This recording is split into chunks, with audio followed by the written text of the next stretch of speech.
साथीहरू नमस्कार। तपाईँ हामी विदेशमा एउटै सपना बोकेर आउँछौँ, त्यो हो तपाईँ हाम्रो परिवारको राम्रो भविष्य बनाउने। तर विदेशमा तपाईँ हामीले रगत र पसिना बगाएर कमाइरहेको कमाई कहाँ जान्छ पत्तै हुँदैन। साथीहरू, यो मेरो च्यानलको उद्देश्य भनेको तपाईँ हामीले रगत र पसिना बगाएर कमाएको पैसालाई खेर नजाओस् भन्ने हो।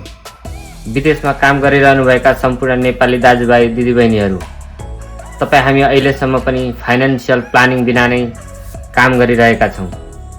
तपाईँ हाम्रो कमाइ छ, बचत छैन, बचत छ त्यसलाई सही ठाउँमा कहाँ कसरी लगानी गर्ने भन्ने हामीसँग त्यसको नलेज छैन। तपाईँ हामीलाई कसैले पनि फाइनेन्सियल लिटरेसी र सेभिङ हेबिटको बारेमा सिकाएन र पैसालाई कसरी म्यानेज गर्ने भन्ने कुरा तपाईँ हामीले सिकिएन। त्यसै कारणले गर्दा तपाईँ हामीले जति कमाएको पैसाहरू खर्च मात्र भइरहेको छ र बचत भइरहेको छैन र बचत भएको पैसालाई पनि सही ठाउँमा हामीले सदुपयोग गर्न सकिरहेका छैनौँ। तपाईहरूलाई म यही च्यानल मार्फत फाइनेन्सियल साक्षरताको बारेमा जानकारी दिनेछु।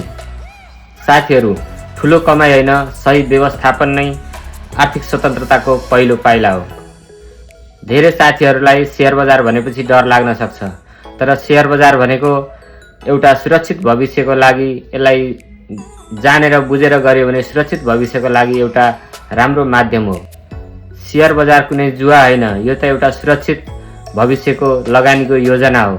जब हामीले योजना बनाएर यसको बारेमा अध्ययन गरेर यसमा लगानी गर्छौँ भने यसले हामीलाई आउँदो भविष्यमा राम्रो भविष्यको लागि सहयोग गर्दछ।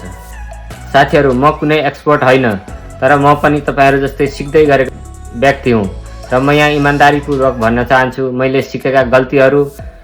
गरेका गल्तीहरू र मैले सिकेका ज्ञानहरू यहाँहरूलाई सेयर गर्न चाहन्छु, ताकि तपाईँहरूले पनि मेरो जस्तो गल्तीहरू नगर्नुहोस्। यदि तपाईँहरू पनि विदेशमा बसेर नेपालमा सुरक्षित लगानी गरेर भविष्यलाई सुरक्षित बनाउन चाहनुहुन्छ भने तपाईँ हामी सँगै यात्रा सुरु गरौँ। कमाई विदेशमा होस् तर भविष्य नेपालमा बनोस्।